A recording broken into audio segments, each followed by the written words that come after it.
Omwebembezi w'ihanga President Yoweri Kaguta Museveni obu yabari aha kishaayi kya Boma Grounds omu rurembo rwa Yumbe ahi bantu bajaguza emyaka 23 y'obusinge omu kyanga kya West Nile bwanyuma ya Gavumenti kuta omukono aha kihandiiko eky'okukuuma obusinge hamwe n'Abahekyera omu mwaka gw'2022.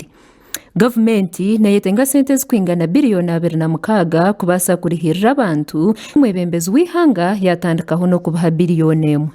Allo. Ajo atedijere amamu national anthem ngo. Adidori ngo bo entertainment no amadongo gbada. They have forgotten combatants. Jo bazi to si jo imefi ba jo ex-combatants kitigara yani.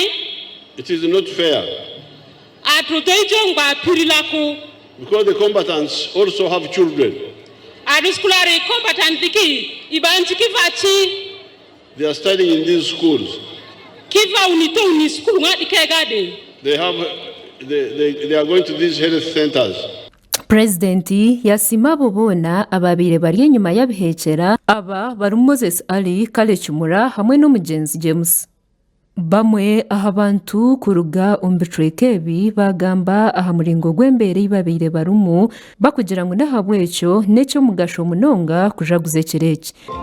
When we look back from where we came from 23 years ago, there is no university at that time.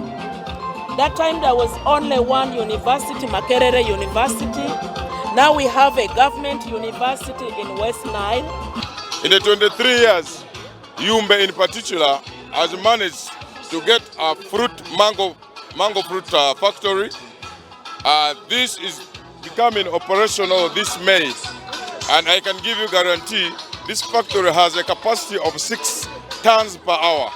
Gasha kwa Ronald Ngabelano abwata ya West Agenshong.